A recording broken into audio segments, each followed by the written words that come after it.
Congressman, is that helpful? No. No. Is that helpful? That's a hot take. No. The hot take is my default politically was whenever something happens, like helpful, not helpful. This is not helpful, right? And it doesn't matter what it is. It could be like cataclysmic, but it's like helpful, not helpful. And on this, not helpful. There's plenty of angst on Capitol Hill, plenty of angst about the economy. The context of what he's talking about speaks to his psyche right now. And every president has grand intentions that they can juggle and compartmentalize. And then there's a shark that comes close to the boat. And their attention gets very transfixed on the shark closest to the boat. And that is Iran for right now. So President Trump, in the pivot of the conversation there, it was all about Iran. And the question set shifted. He did not shift. So it really speaks to the fact that he is fully focused on one thing and one thing only, because that is the shark closest to the boat, and that is Iran. And getting that right then has all these ripple effects that he sees as beneficial politically, and Capitol Hill is very hopeful will be beneficial economically and therefore politically.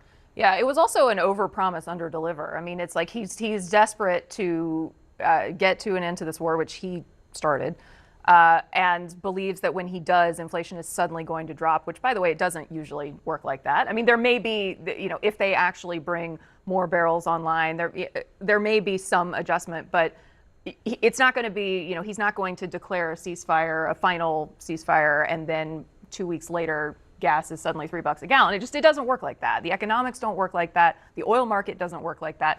So for him to continue to essentially promise something he can't deliver, he's just adding another log to the fire of the problem that he has with people. And moreover, I thought he was actually going to pivot to saying why inflation might be a good thing economically. Perhaps there's an argument for it. But no, he made an entirely separate point, back to your point, Patrick, about the shark close to the boat. He simply stepped in it. Now, again, to your point earlier in the program, nothing kind of matters anymore.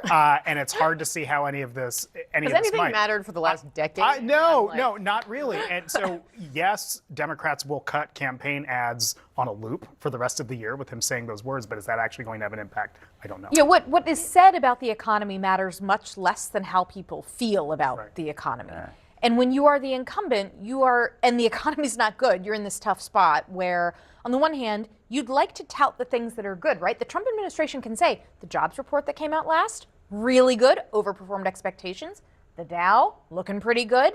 But if people don't feel it, then just saying those things only gets you so far. And worse, if you say the inflation is good, even if it's a slip of the tongue, I imagine that inflation would poll somewhere south of like Osama bin Laden if I was asking Americans how they feel about things. And so you don't want to be on the side of inflation. Yes, and as an ad, it also, to your point, Kristen, it underscores how people are already feeling about the economy. They're feeling negative. They're feeling like things are expensive. And so when you can run an ad that is a clip of the person saying the most damning possible thing out of his mouth, that's a good ad. I mean, I think that there already is one that we could show. Have cut. Should we play that?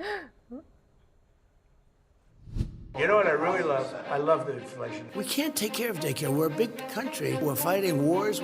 We can't take care of daycare. I don't think about Americans' financial situation. I love the inflation. You know why? I mean, it almost writes itself. That's it. I mean, yeah.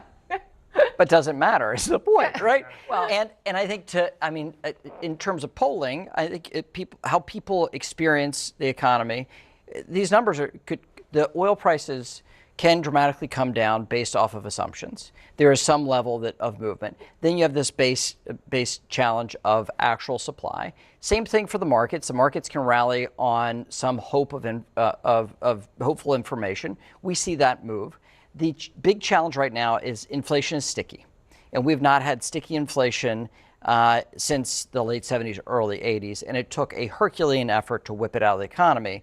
Now we're experiencing this, and every administration, Biden administration, now the Trump administration, is feeling the pain of trying to get that back in order. Very tough task for the Federal Reserve, yes, but a tougher task if you're on the ballot in November in the governing party, the Republican Party. And look, not that I'm in the business of giving Democrats advice that often, but when I look at that ad that you just played, the one thing that I would do differently if I were them is there was that middle clip where he talks about, like, we can't afford daycare. And I feel like sometimes that kind of leans into the, like, Democrats just want government to spend, spend, spend. What would have been more effective would be a clip of Donald Trump talking about how great the ballroom is. I would say you intersperse pieces of that, and that, to me, the affordability message with the, and look what else this guy is focused on, that to me is a very potentially damaging combination that Republicans are going to have to fight against in November. I'm even less in the business of giving Democrats advice than you are, Kristen, and the daycare thing was what struck me. And I think the point that they should be asking on the campaign trail is, how much did you spend on gas this week?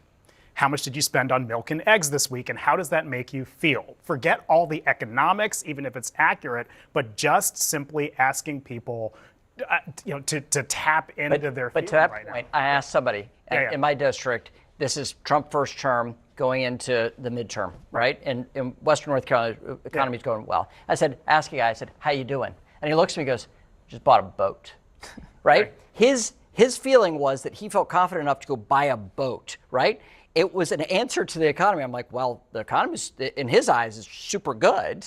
Right now, I don't think you see people buying boats, right? And that is actually a real problem. So maybe the campaign question is, can you buy a boat? There you go. The answer is no. Odds are it's not doing great for But you some right now. function of that. Like, are you going to go buy a new suit? What are you doing for the summer with your kids, right? Are you taking the vacation? Right. Not taking the vacation, you're not buying the nicer beer. It's a tougher economy. Right, because it's a quality of life argument. Yes. I mean, there's the issue of, can you put food on the table, which is obviously incredibly important for families all across the country. But for a lot of sort of middle class voters, it's the question of, like, does your life feel like you can do the things you want to do? And that impacts how people feel about their government. Yeah, I was talking to someone who had a teenager who had a lawn mowing business that dried up because all of a sudden people were deciding, well, you know what? I'm actually going to keep my money. I'm going to mow my own lawn, right? Instead of, paying $20 to the teenager down the street to do it.